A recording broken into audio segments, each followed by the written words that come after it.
When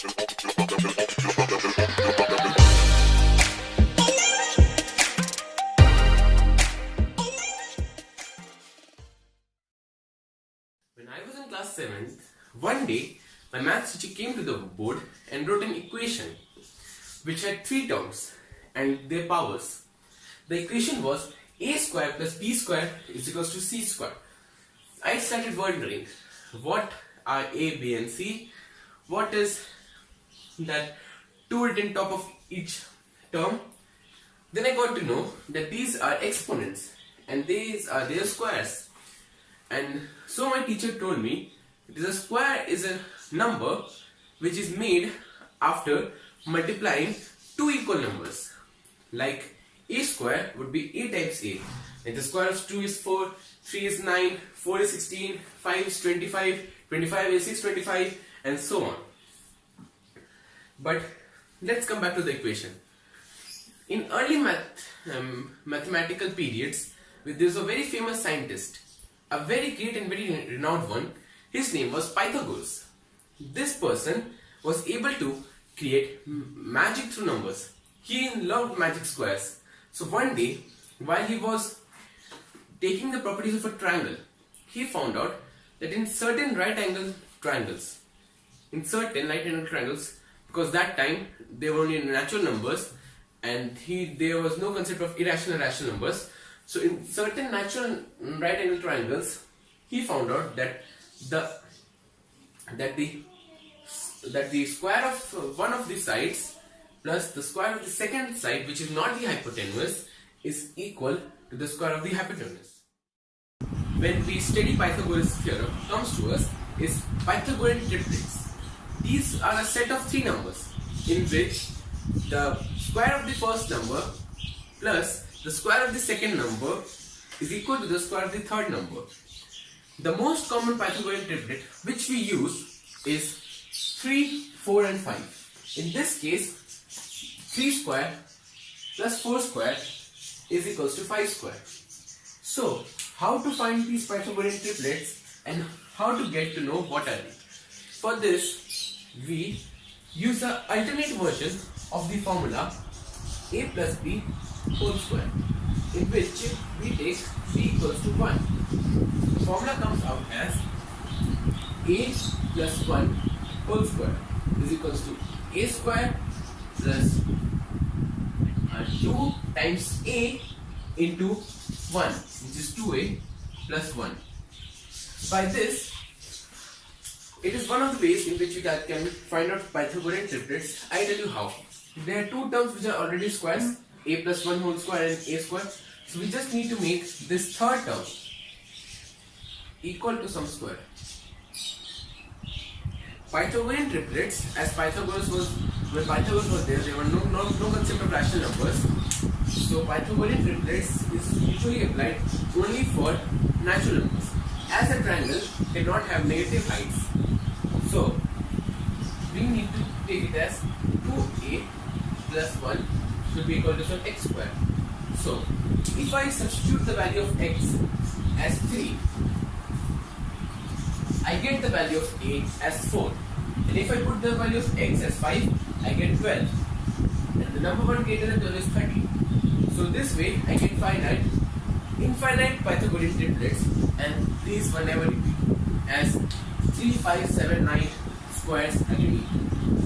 So for one more thing, we can say that we can also find out if we take b as 2, if we take as b as 3, or if we take b as any other number, it will be easier for us to find any squares. Every theorem to work, there is a need for a proof. So the proof of Pythagoras theorem were given by many brilliant scientists, and presently there are more than 100 proofs of this theorem. But the most famous was given by Pythagoras, which was based upon geometric figures. The second major proof, which got very famous during the 17th and the 18th century, which was given by the father of geometry, whose name is Euclid. And the last and the most common, which proof is taught in every class, in every base, was given by Einstein when he was 12 years old. So one by one, I'm gonna do each one of the proofs, and then for the first proof, which was given by Pythagoras himself, we need to make two identical squares. The first square, and the square should be of side a plus b. So he used simple geometry and the sense of transfiguration to find out the areas. So the first thing he did is that he made a square and he divided it into two squares and it's two rectangles. The two squares were of a square and b square. So by this we get an equation that a plus b whole square is equals to a square plus b square plus 2ab. Then he just moved the square, like let him move. Then he just moved he cut the triangle into two parts. The part with a triangle of BA and the triangle of BA along its diagonal, and he moved the triangle. He moved this triangle here. He moved this triangle here.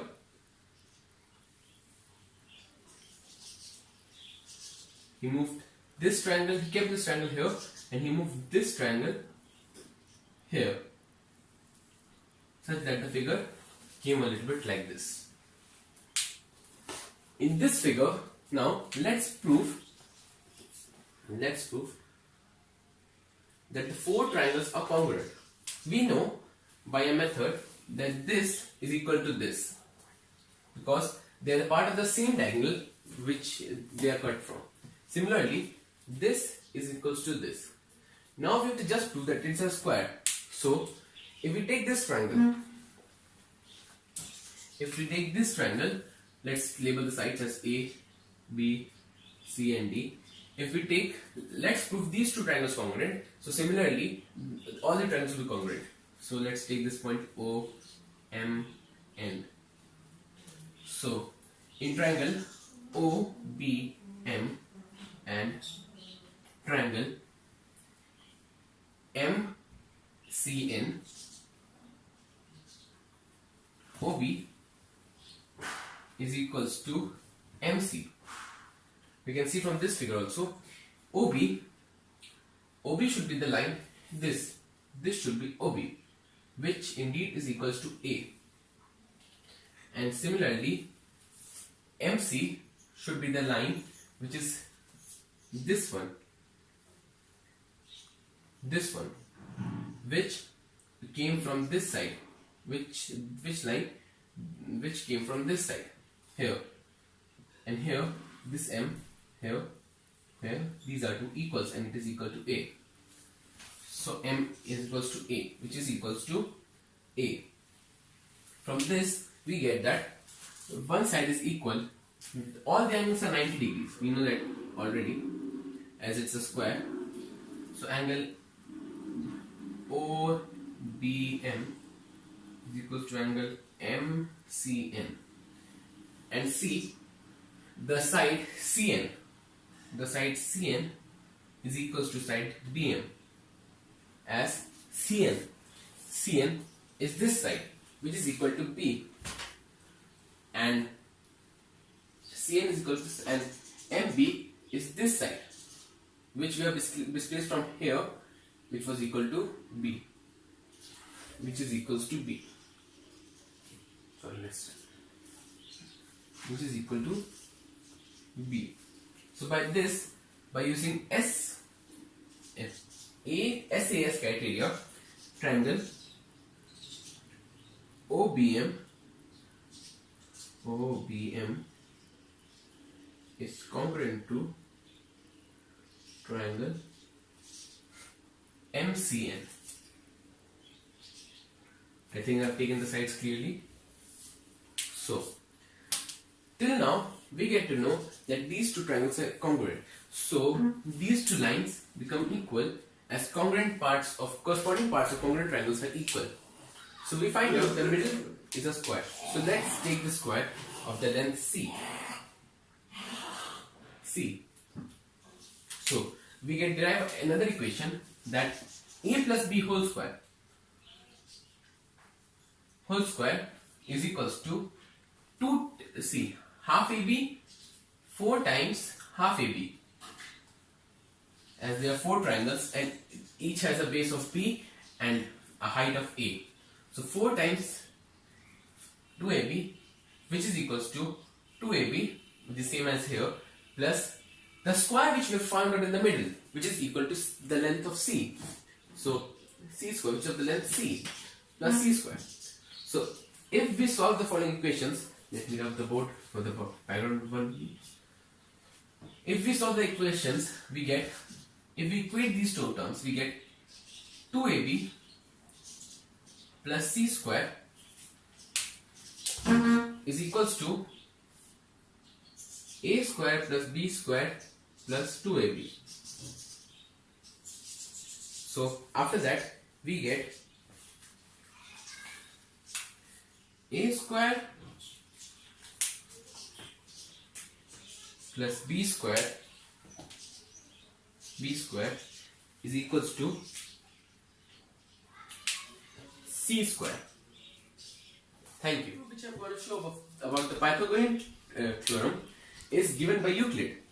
Euclid made a right angle triangle ABC such that angle B is equals to 90 degrees. He made 3 separate squares of AB, length BC and length CA. So in these squares, then he made 3 constructions. First, he drew a line parallel to DC, which is also perpendicular to DE from B. Second, he joined A to F, and third, he joined B to D. So, let's see the angle ACF. In angle ACF, as angle BCF is equals to 90 degrees, plus let's take this X. So this angle is equals to angle ACF is equals to 90 plus X degrees. 90 degrees plus X. Similarly, angle DCB is equals to 90 degrees plus X. So these two angles are equal. If we substitute them, these two angles are equal. So angle ACF is equals to angle DCB. Now let's look at two obtuse angle triangles. First triangle is triangle BCD and the second triangle is triangle ACF. Triangle BCD and triangle ACF. Here BC is equals to CF. BC is equals to CF. BC is equals to CF. CD is equals to AC. As these two are the sides of the same square, which are square ACDE and square CFHB. So, and as we know that angle CACF is equals to angle DCB. Therefore, by SAS criteria, this side, this angle, and this side, and here also this side, this angle, and this side, by SAS criteria,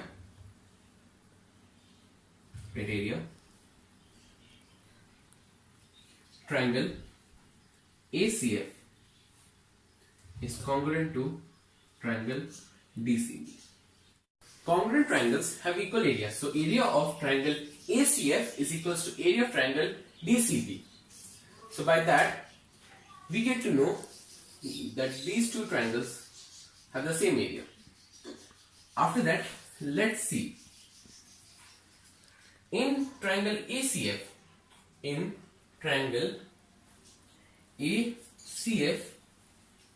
we can say that ACF and BHC lie on the same base, and the square BHC lie on the same base as a parallelogram,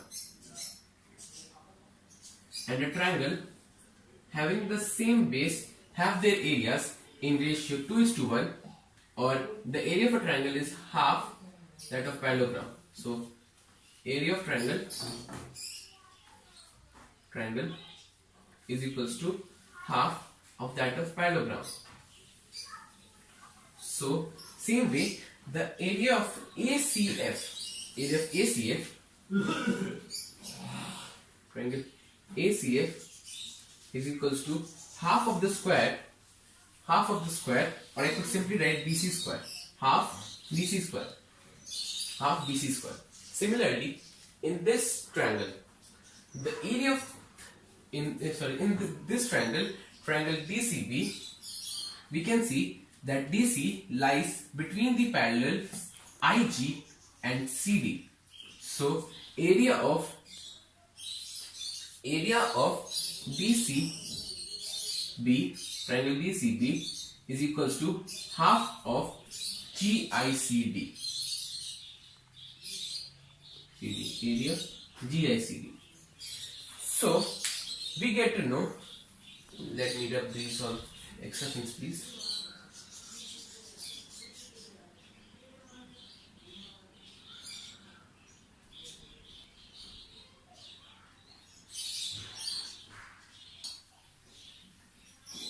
That the area of this figure, this rectangle, is equal to the area of this square. So if we use the same procedure for the rest half, we will get to find out that the area of this square is equal to that of this rectangle. So area of this square, let's take as AB square. Let's take AB equal to B. So B square. Let's take BC equals to A. Let's take BC equals to A. So A square. This is A square and this is B square. As this figure is also a square, so let us add those areas and let's take this as AC equals to C. So therefore the area of this square is equals to C square. So C square equals to A square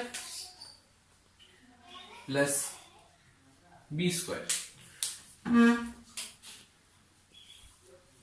Hence proof. The last proof I am going to do is the proof given by Einstein. In this I made a triangle which is right angle, and the triangle name is ABC, such that angle B is equals to 90 degrees, and I have made a perpendicular. I have constructed a perpendicular from B on the opposite side AC. So let's try to make the triangle similar by different relations. Angle C, this angle is 90. So angle C, let this be x, then this angle becomes 90 minus x, and as this is 90 degrees, this angle becomes x, and this as 90 minus x, so this angle becomes 90 minus x. So now we can find out that triangle ABC is similar to triangle BDC,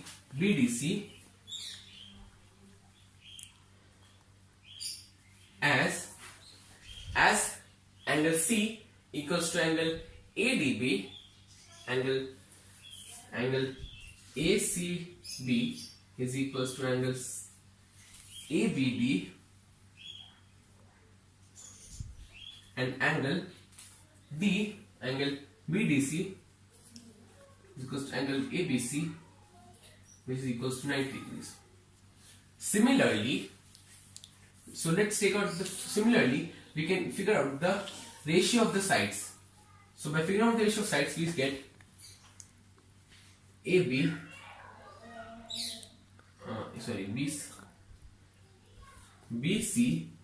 by AC is equals to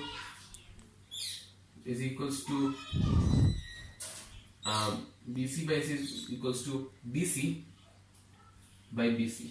So BC square is equals to AC dot DC. So if we put the same theory for the less triangle, we find out that triangle ADB the triangle ADB is similar to triangle ADB is similar to triangle ABC as angle ADB is equals to angle ADB is equals to angle ABC because they are 90 degrees, and angle BAD is equals to angle BAD is equals to angle CAB, which is this angle. So by getting this, we get to know that these two are similar. Let's find out the ratio for the areas. Let's do for the sides. So AB by AC is equals to AD by AB. So we get AB square is equals to AC dot AD. So we get AB square is equals to AC dot AD. So this is the first equation. This is the second equation. Let's add both the equations. After adding, we get AB square plus BC square is equals to AC. Let's take DC and AD common. AC into out from by taking AC as common, so AD plus DC, which is equals to AB square plus BC square is equals to AC square as AD plus DC is equals to AC square. So if we take AB as A, if we take AB as A, let's check with a different color. AB as A, BC as B, and AC as C. We can find that A square plus B square is equals to C square. Thank you.